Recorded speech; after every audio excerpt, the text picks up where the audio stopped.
ఇంకొక ఆయన అంబాటి రాంబాబు ఆయన పొళ్ళు కొరికాడంట. పొళ్ళిట షాక్ అవుతాడేంట్రా? ఇలాంటివి మా దగ్గర చాలా ఉన్నాయి.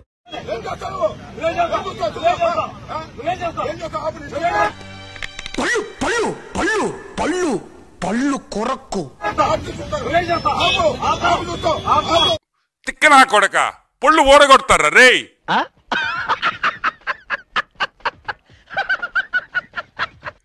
ఏంద పొళ్ళు పోలీసులను చూసి ఏం చేస్తావా? నీకు తెలియదు అనుకుంటా మా వెనకపోతే అన్నున్నాడు. నా భవిష్యత్తు ఏంటో తెలియక నేను చేస్తున్నాను.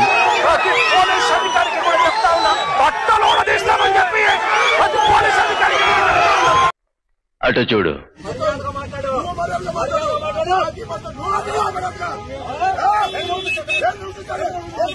జనరల్ గా చెప్పాను రా, నేను సీరియస్ గా తీసుకున్నాను. మేము అనేది ఒకటే, ఈ రోజుకైనా జగన్మోహన్ రెడ్డి బయటకు రావాలి.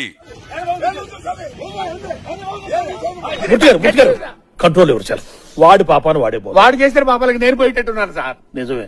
ఇంకా ఎన్ని రోజులు నీ కేసులు ట్రయల్కి వచ్చేదానికి, ఎన్ని రోజులు నీకు ఈ కేసులు జరుగుతాయి? వీడేమరు ఆడేడ తిరుక్కుంటూ స్టీరింగ్ నా పొంగికి పెట్టిండు. ఇంకొక 5,000 రోజులు జరగద్దా? ఇప్పుడు 5,000 రోజులు జరిగినాయి. ఇంకా హౌ లాంగ్? ఈరోజు మేము ప్రశ్నిస్తున్నాం. నీ పని నువ్వు చూసుకో. ఈరోజు మేము అడుగుతున్నాం, నీ గురించి మాట్లాడతాం, వాళ్ళ గురించి పక్కన పెట్టు. అన్నయ్య అన్నయ్య అన్నయ్య అన్నయ్య 31 కేసులు ఉన్నాయి నీ మీద. నేను ఇంకా వరస్ట్ 32 కేసులు ఉన్నాయి. ఆయన ఏం చేయగలడు? మసాజ్ చేస్తున్నాడు మోదీకి వెళ్ళి. మీరు చూడట్లేదా? ఇట్స్ నాట్ ఏ జోక్ అండి.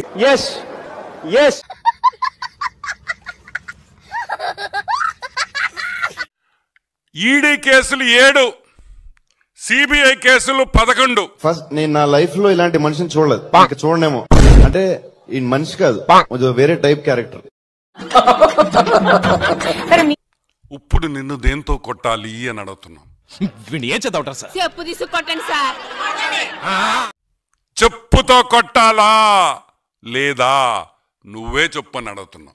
సార్, నోటి దొరతో ఇష్టం వచ్చినట్టు మాట్లాడాను సార్. మనసులో పెట్టుకోకండి సార్, క్షమించేసేయండి. 3452 టైమ్స్ నువ్వు కోర్టు అడ్జర్న్మెంట్ తీసుకున్నావు, కోర్టులో వాయిదాలు తీసుకున్నావు. దానికి నిన్ను చెప్పుతో కొట్టాలా? అయిపోయింది, ఇప్పుడు ఏం చేయాలి? అది ఒక వరల్డ్ రికార్డ్. 3452 సార్లు కోర్టు కేసుల్లో వాయిదా తెచ్చుకున్న ఏకైక మగాడు. Half ticket.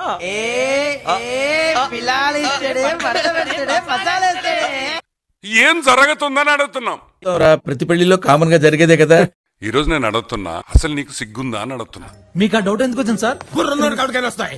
కామన్ సెన్స్ ఉందా అని అడుగుతున్నా. అమ్మాయిల్ని రేప్ చేసిన వాళ్ళని, పోలీస్ స్టేషన్ లో చంపిన వాళ్ళని, పోలీస్ కానిస్టేబుల్ మీద హత్యా ప్రయత్నం చేసిన వాళ్ళని నువ్వు పోయి పరామర్శిస్తావా? ఇందులో తప్పు ఏమి ఉంది? మాకి కూడా ఉంటది, కొంచెం రొమాన్స్ చేయాలి, అషికి లడాయించాలి అని. అంటే ఒక విద్యార్థి మీద హత్యా ప్రయత్నం చేస్తే నువ్వు పరామర్శిస్తావా? ఇదేనా మీ వైసీపీ కార్యకర్తల విలువ? నీ గురించి విన్నాను, కొంచెం కొవ్వెక్కువని. కానీ ఇప్పుడు చూశాను, కొంచెం కాదు చాలా ఎక్కువ. మళ్ళీ నువ్వు వాళ్ళని వెనకేసుకొని వస్తున్నావా? అంటే మిగతా వైసీపీ కార్యకర్తలు కూడా ఇదే విధంగా ఉండాలని చూసిస్తున్నావా? పందెం పెట్టుకున్నారా? పందెం అంటే చెప్పు, రెడీ మనం. మన ఇద్దరు ఎవరు పెద్దదైతే ఆ డ్రెస్ తీసుకుంటే మెదడు పని చేస్తాడు. నేనే పెద్ద అంత లేదు, నీకైనా పెద్ద నేను. ఇద్దరు ఎదవలే. నువ్వు ఏం మెసేజ్ ఇస్తున్నావు వైసీపీ కార్యకర్తలకి? మీరు అంటే దోచుకో, పంచుకో, తినుకో.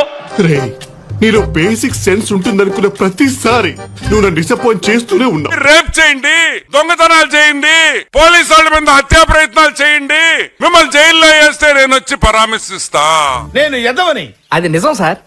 మళ్ళీ పోలీసు వాళ్ళ మీద విమర్శలు, వాళ్ళు తప్పు చేశారని ఏం చేయాలా? కాదురా, ఏం చేయాలరా నాకు చెప్పండి రా. అంటే అది మీరు హత్యా ప్రయత్నాలు చేసుకుంటా మేము వైసీపీ అనగానే ఆ పిచ్చోడు వస్తున్నాడని చెప్పేసి పోలీసు వాళ్ళు గమ్ముగా ఉండాలా? నీ పిండాన్ని పిల్లలకు పెట్ట ఈ రేంజ్ లో తింటున్నావేంట్రా? చూద్దాంలే. చూడటం కాదండి, మీరు చెయ్యాలంతే. సరే, మీరు ట్రై చేస్తారన్నారంటే అది ఓకే అయిపోయిన